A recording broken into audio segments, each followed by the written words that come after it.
Bonjour, je suis Massena Jacquino, élève de terminale ST2S. Mon sujet se base sur l'obésité en Guyane. L'obésité se caractérise par un important excès de poids, de maladies aux causes multiples. Elle touche 23% de la population guyanaise, c'est-à-dire comparé à d'autres départements comme Mayotte 34%, Nouvelle-Calédonie 67%, la Guadeloupe 23%, comme la Guyane, la Martinique 20%, la Réunion 20%. L'obésité se définit par un IMC, c'est-à-dire l'indice de masse corporelle, compris entre 25 et 29 kg par mètre carré. Pour calculer l'IMC, on peut prendre le poids divisé par la taille au carré. Il est considéré comme une maladie chronique de la nutrition et aussi un problème multifactoriel de santé publique, c'est-à-dire génétique, sédentarité, insomnie, etc. Ce qui m'amène à poser cette problématique: en quoi l'obésité peut amener à l'exclusion sociale en Guyane? Pour répondre à cette problématique, la Guyane étant le troisième département le plus touché, il est le plus touché à cause de la pauvreté, la précarité et l'isolement social. La Guyane étant un des départements qui a une population la plus jeune et qui consomme mal, c'est-à-dire la malbouffe, l'alimentation insalubre, c'est-à-dire non sain qui va donner des problèmes de santé à la personne,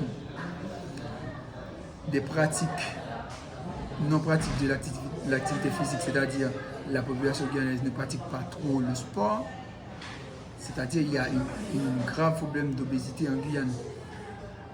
Pour solutionner à ce problème, la CTG, l'ARS devait mettre en place une politique sociale transversale qui va amener certains, par exemple mairies, institutions, des hôpitaux, tous ces acteurs vont mettre en place, en fait, les problématiques vont se croiser. Par exemple, en formant plus de médecins, diététiciens, plus de profs et coachs de sport. Ils vont mettre plus de plateaux sportifs, c'est par exemple les mairies. Ils vont mettre plus de plateaux sportifs dans les quartiers démunis. Ils vont donner plus de bons de sport pendant les périodes de vacances. Ils vont créer plus de compétitions pour les jeunes pendant les périodes de vacances, par exemple Bougement Quartier, etc. Ce sont des programmes de mairie. Ça va aider.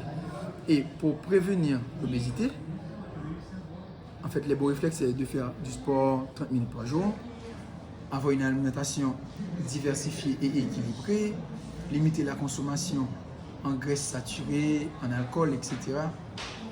Sans mettre en danger physique et psychique la personne concernée, il est conseillé d'avoir un suivi thérapeutique adapté. Les traitements de l'obésité. L'obésité peut se traiter par chirurgie, par exemple. Si la personne atteint un IMC qui est supérieur à 40, la personne devait se faire opérer, c'est-à-dire on va enlever un bout de son estomac pour aider à la personne de consommer moins de nourriture. Et comme ça va aider la personne à avoir un IMC moins élevé. Cette opération s'appelle gastrectomie. En conclusion, en lien avec mon projet d'étude, j'ai choisi ce sujet pour aider les gens parce que je vais m'orienter vers les bioanalyses et je vais penser de créer un médicament qui va aider les gens à soulager de l'obésité, à baisser leur IMC, etc. C'est pour ça que j'ai choisi les ST2S et après les bioanalyses à l'université, parce que ça va aider les gens à courir ce problème d'obésité qui peut même conduire à la mort. Merci.